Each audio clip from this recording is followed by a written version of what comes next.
Hello everyone, this is Jeff Clark with a very special unboxing today. This model has come from Collectible Jets and I got it a few weeks ago and just having time now to get it unboxed. Today is February the 9th of 2019, which is the 50th anniversary of the Boeing 747. What an iconic aircraft, and so glad that we could participate in that. Seeing those fly and being around those, and myself also getting to fly on some of those as well, which makes it really just a cool aircraft to fly. So let's see what we have here today.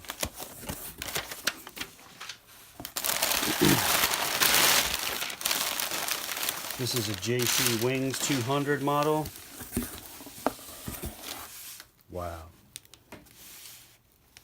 So cool. JC Wings usually does something a bit more special with their boxing packaging than Gemini does. And they haven't disappointed here. That is a cool box. Wow. Just take that in for a minute. So this is the Boeing 747-400. This is the United 747 Friendship, the Farewell to the Queen. This is the Friends livery, Friendship livery, excuse me, and was flown on November the 7th of 2017, which was their last flight. So United was retiring their 747s, and they had a special flight on their last day of November 7th, as I mentioned. And this aircraft was repainted in this special livery to do a historic flight from San Francisco to Honolulu, which was a sort of a commemoration to the same route as their first 747 they had, which flew that route in July of 1970. So it's kind of nice to see this. I actually tracked this flight on that last day. It was a very well sold out flight. Tickets are sold out in about 45 minutes. So it was definitely a hard one to get on, but they did do a nice flyover through the San Francisco Bay and over the San Francisco Bridge at low altitude, and you can see here that they've captured some of that here. So pretty amazing flight, and always good to have the airlines remember these iconic ships. So this 747 turns 50 years old today, and there's a lot of commemorations for it, as you would expect. Such an iconic aircraft, and as I said, so great to have a chance to actually fly on this. So let's take a look at the box here. We got our United livery here on the side. This is N118UA, which is the registration of this particular ship number. I actually almost flew on this aircraft when I was flying from Chicago to Narita.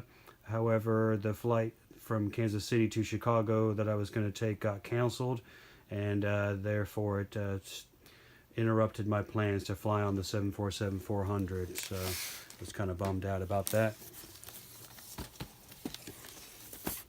Got some nice details here on the back regarding the specs for the United 747 with the specifications. That's pretty cool. JC Wings. This is JC Wings 2 UAL 203A, which is the flaps down version. So I've been buying the flaps down version of late because I think they're so much more interesting than the standard version.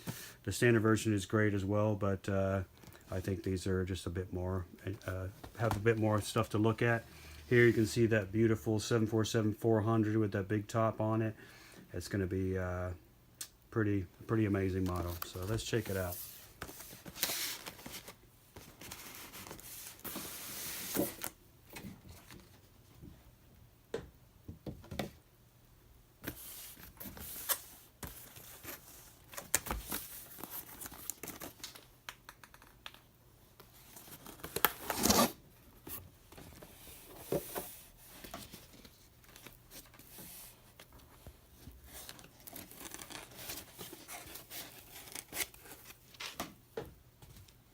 And there she is. Wow, cool.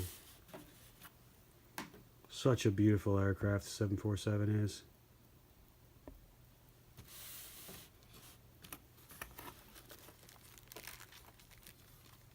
Got the protective layer of plastic on the top.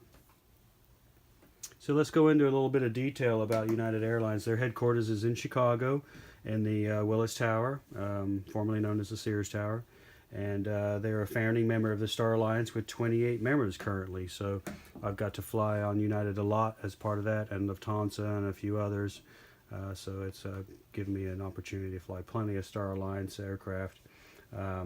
United was formed as an amalgam of several airlines in about 1930, or around in the 30s. A lot of those airlines were coming into being in the late 20s. So William Boeing founded Boeing Air Transport in 1927, which then merged with Pratt and Whitney, the engine company, to form United Aircraft and Transport Corporation. That company then purchased a number of smaller airlines to form United Airlines on March 28, 1931.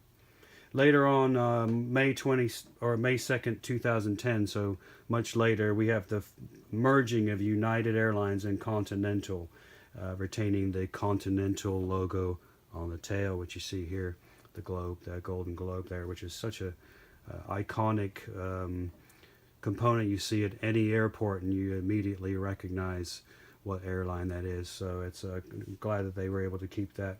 On my 777 with United, I've been able to really enjoy the gold lines and the way that that livery is. It looks kind of bland at the beginning, but when you really get used to it, it's actually quite colorful and pleasant.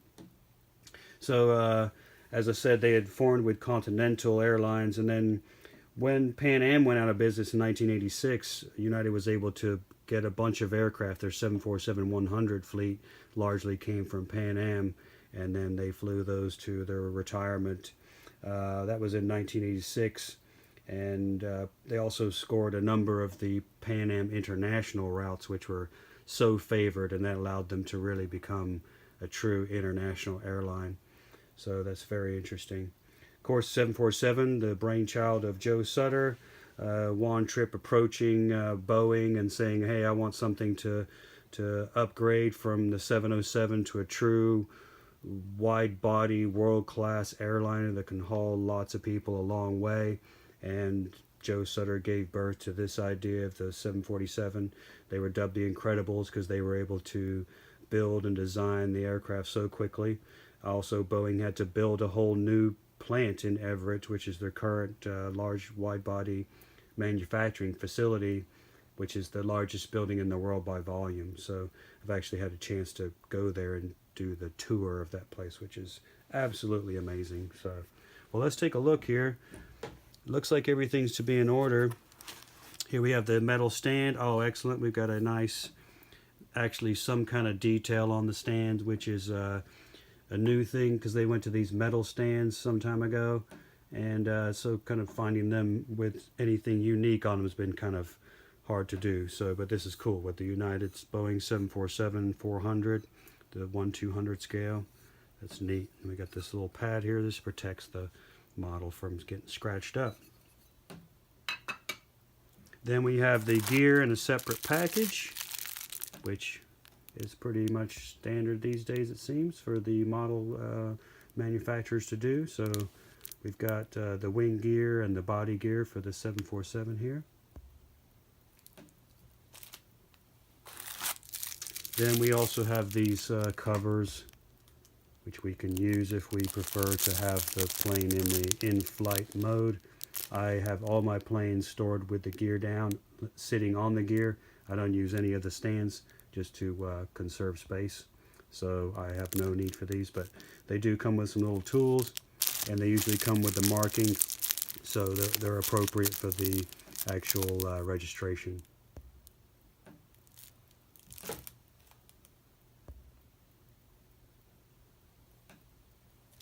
So let's get this out of the box here.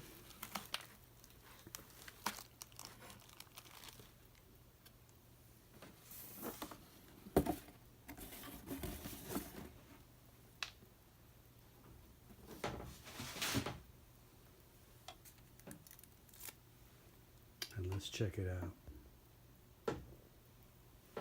out. Got a couple pieces of protective plastic here.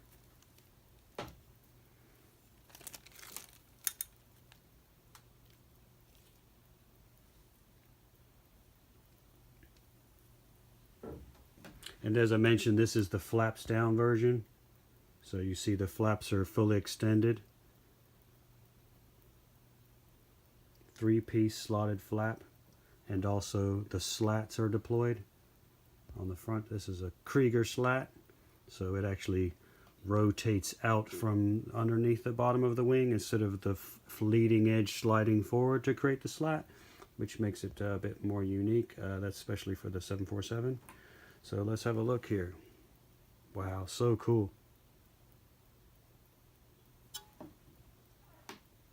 This is actually my first 747-400 model.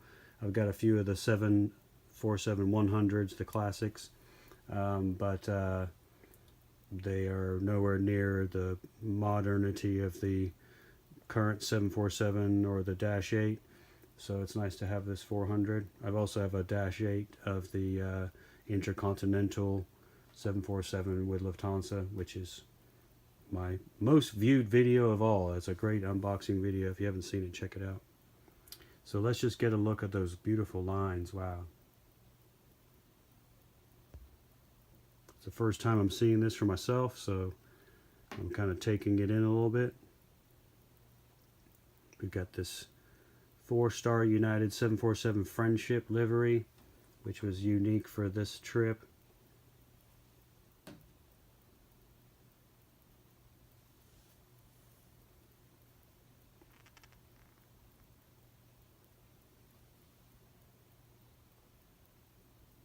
Nice detailing there of the radome cover.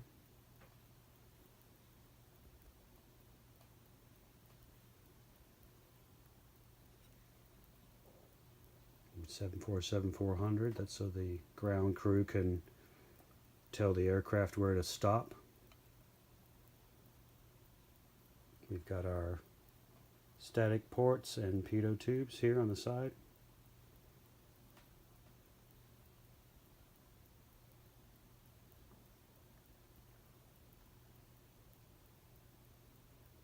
Star Alliance livery marking is up here by the cockpit.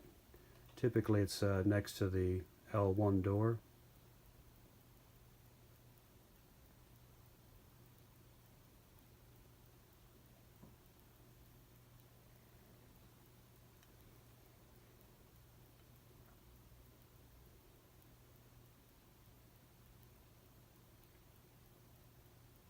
The upper cabin and the entry door, full-size door up here. On the top we can see the cockpit escape hatch there.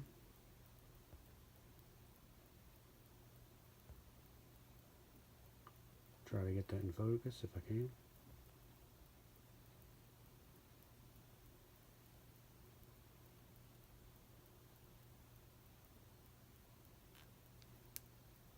Here's our static ports. This is an illumination light here.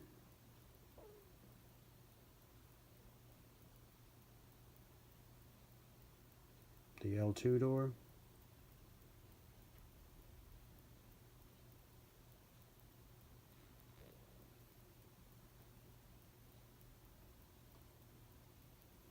No escape walkway on the 747.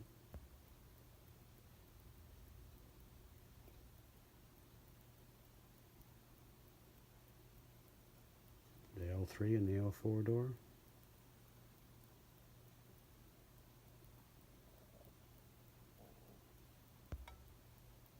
Registration there on the tail.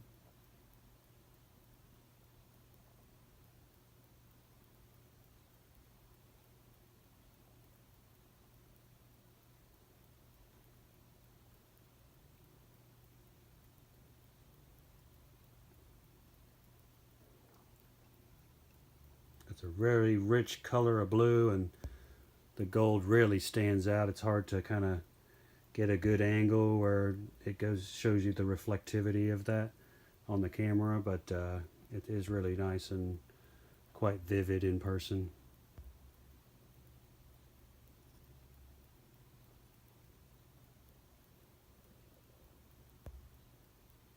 rudder markings and the rudder tab, nicely displayed.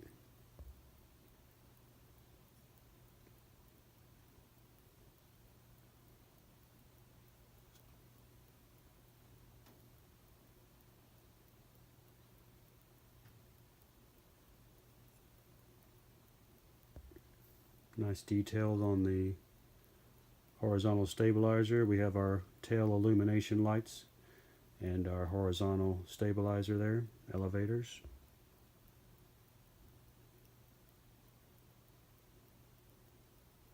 Nice 3D work here on the marking for the trim adjustment for the horizontal stabilizer. That's actually got some relief to it. This is the pressure release valve here. And this is either the emergency locator transmitter or a Dme antenna.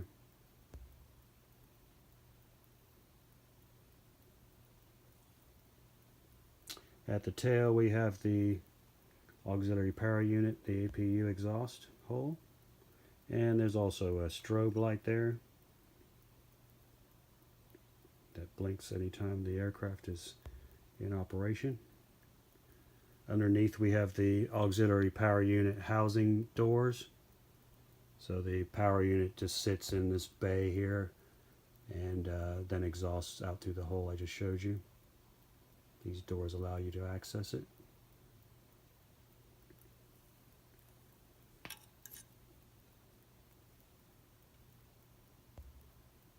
Over here, this little door here is actually the intake, so when the aircraft is using the auxiliary power unit, that door opens and allows fresh air to come inside to be used by that component.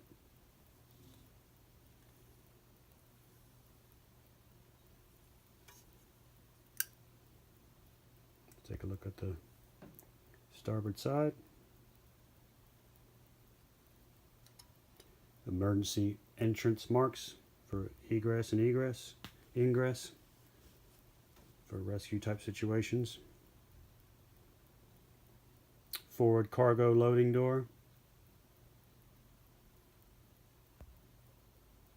So this is for your luggage and such, all goes in those cubes you see loaded into the aircraft before flight.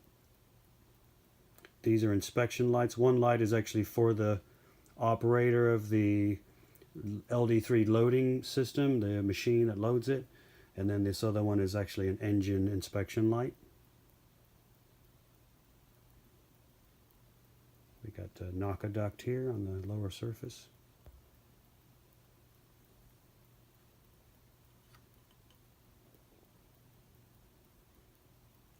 Numerous other lighting points.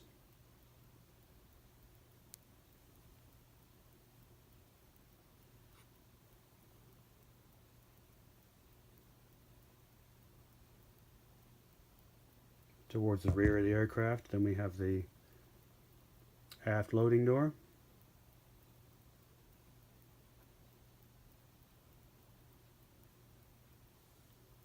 And then this is the bulk bin door, or hold number 5 they call it. This is for loading of your animals and pets and bulky items, push chairs and golf clubs and things like that, things that don't necessarily fit in a cube as well as you would like. And then next to that, this is a light that illuminates the belt for the operator of the loading belt to be able to see at night. Then we have our registration again, N118 UA, and the pressure release valve on the starboard side. Of course, United Airlines is a flag carrier of the United States, so they have the U.S. flag there.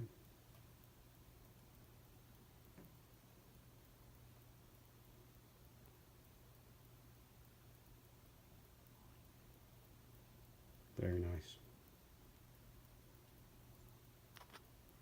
Let's look at the top here. So we have the escape hatch door for the pilots or members in the cockpit. Anti-collision beacon. We got air traffic control beacons and VHF antennas. ADS antenna, auto direction finding system, usually in pairs. They're not 3D, usually they're raised up.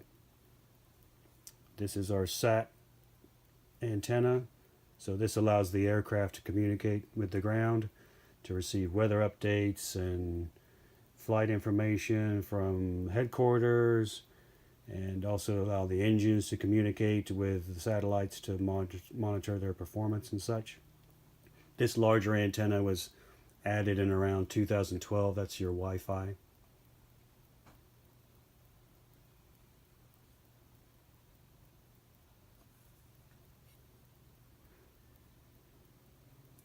Take a look at the underside here.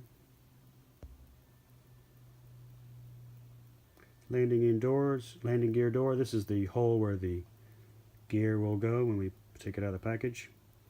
Get a good view of those NACA ducts there. These are often used to allow air to enter the fuselage to run things like air conditioners and things of that nature.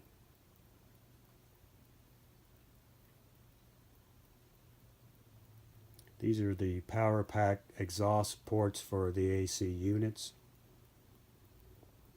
Here are the gear doors for the body gear. The hole for the stand. Anti-collision beacon on the lower surface.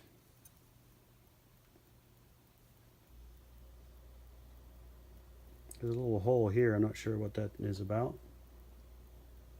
I'm sure it's supposed to be there, but I just don't know what it is.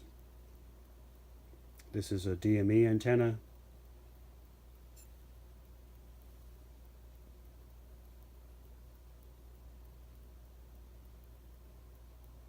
And then we're back towards the APU again.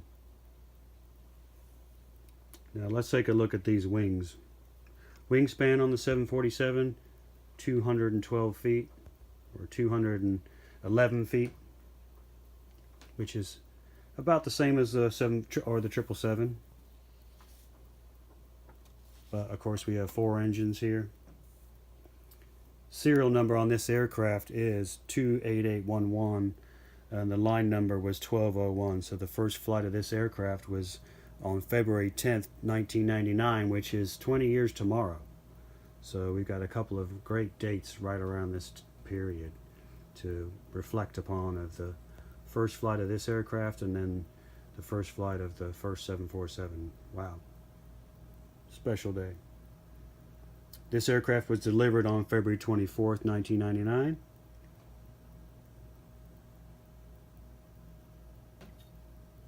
And then last flight, as I said, was November 7th, 2017. Last revenue flight. And I think it's now stored at Tupelo Regional Airport in Tupelo, Mississippi. Although it's probably been scrapped by now, sadly.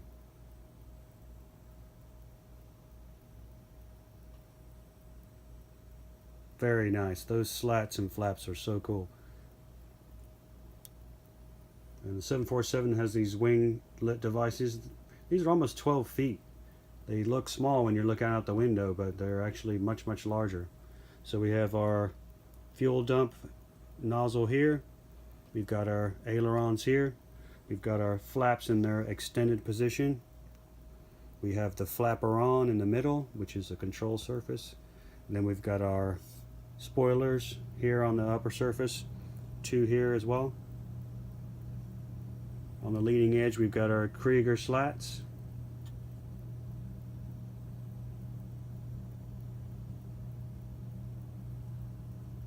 Really nicely done.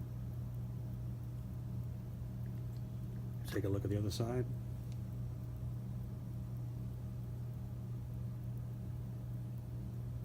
Flaps and spoilers. Flaperon, flaps, aileron, fuel dump valve, wingtip device, and then the slats again.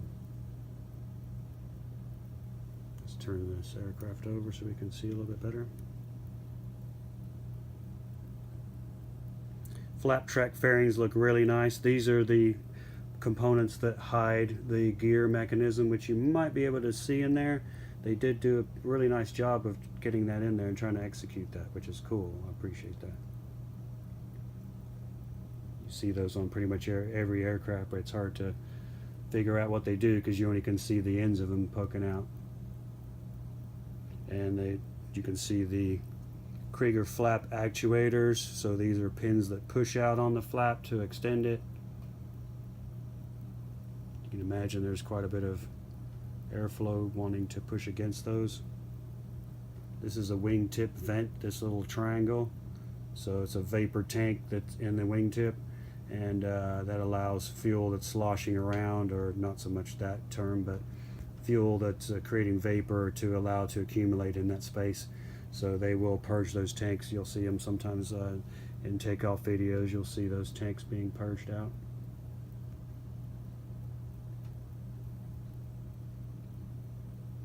Very nice. So the paint on this model looks really good. I see no defects at all. We do have the dual lights in the wings for the landing light. A pair of those.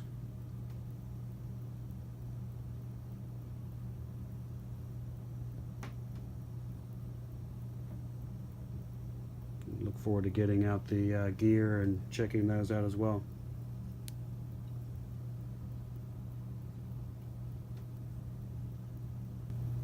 So these are the Pratt & Whitney 4056. They generate 62,000 pounds of thrust. And we'll check those out soon and see if they spin.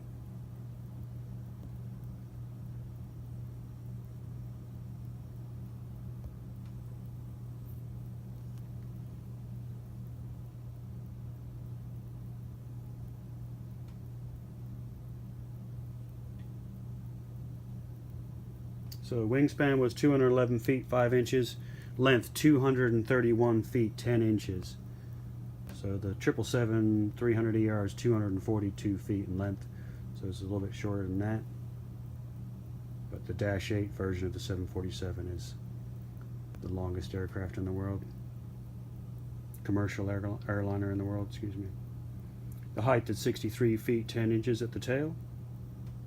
Maximum takeoff weight 910,000 pounds. That is just a huge amount. 450 tons over. Range 7,670 nautical miles.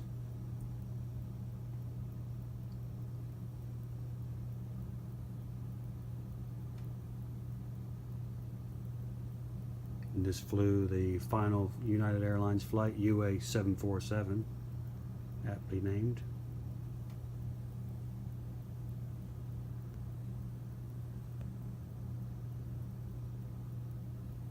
Super slick. Nice details of the windshield wiper and spray nozzles there.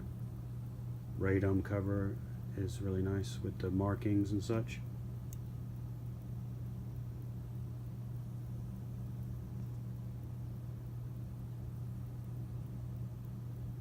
Well, let's get this gear on and we'll check it out and see how she looks.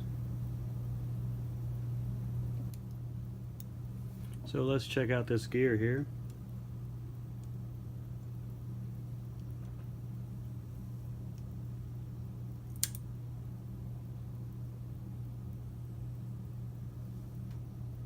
And the nose gear does have the jewel light in there. Doesn't turn very good, or doesn't pivot very well either. But I'm not going to push it. The strut and the shock are nicely done. Good close-up.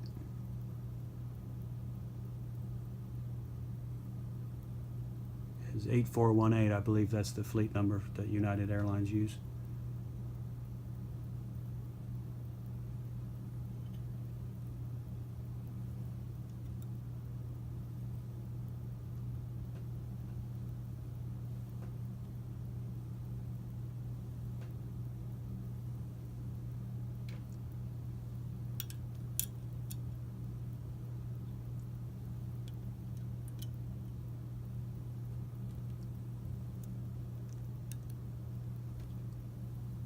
magnetic, and they are pivoted nicely so we can get that really true to form look that the 747 landing gear has. Very pivoted, and these do turn and these do tilt. Roll really good, actually.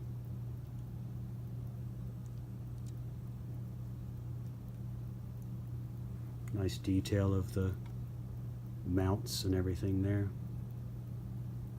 You can see all the tires and wheels, real nice.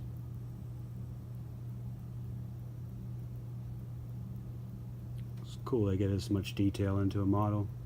Makes it much more enjoyable.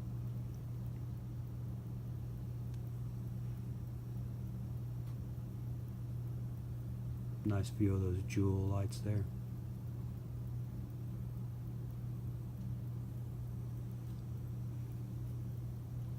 And we can also see that fleet number here, 8418.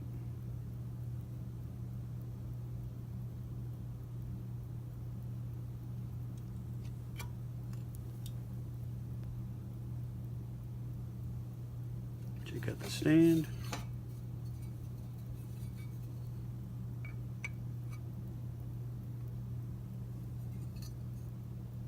A little floppy, but looks good. It's not coming back and interfering with the body gear, which is a good thing. Some of the models, if the stand's a little sloppy, then it can actually touch that, so I'm glad that doesn't show that. It's good. And those flap track fairings are so cool. It's a shame that they're going to be mostly invisible.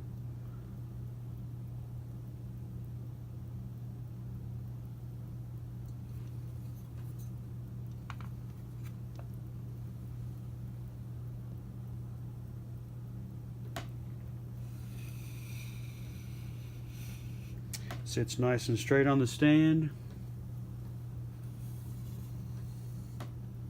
Got a nice pose. Nice angle of attack. Looks good.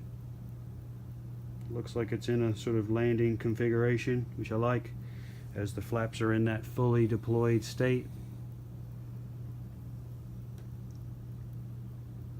So no point in having the aircraft look like it's taking off if it has the flap configuration for a landing. Very cool.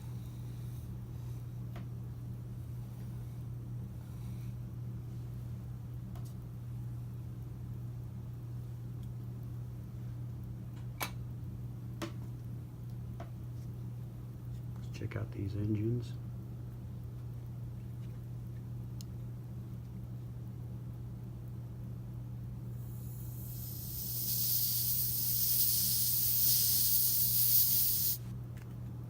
Doesn't look like that one spins too good.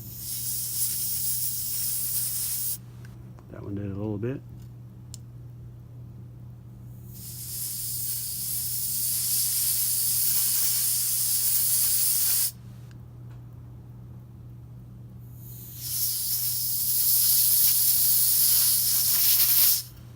And you can see that they kind of spin a little bit for the most part. And they have that little marker in the center to show you when the engine is turning. Nicely executed there.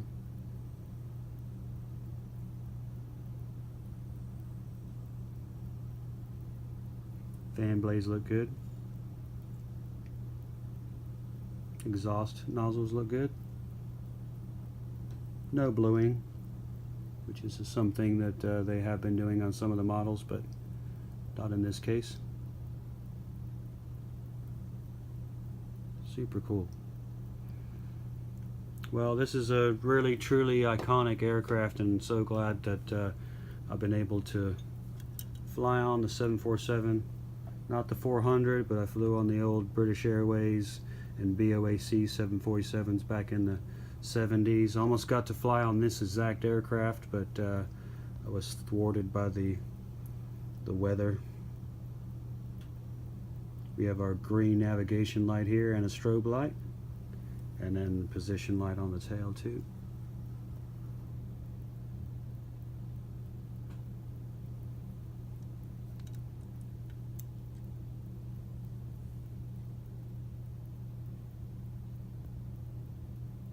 There's the red navigation light. Nice view of that slat too.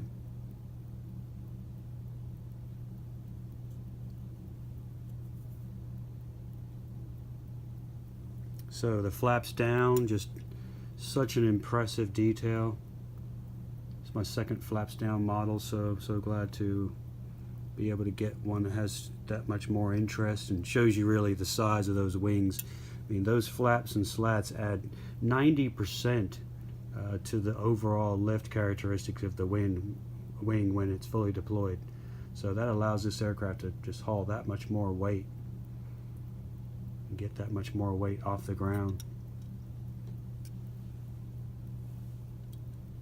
This has a seating configuration of 12 in first class, 52 in business, and 310 in economy. 10 across, 343 configuration. The seat I picked is actually in here in the back. 51A and 51K are where the row narrows, so that row is the first row of 2 seats instead of 3.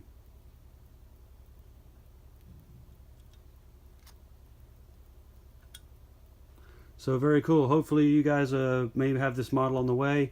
This was a pre-order. I ordered it back in November, I think, of last year, and I've had it sitting here for a few weeks. I've been traveling a lot, so I've been haven't had much time to really look into it, but glad that I've got this one out now. So cool to track this particular flight too. So I'm glad that I got to see it on its final journey.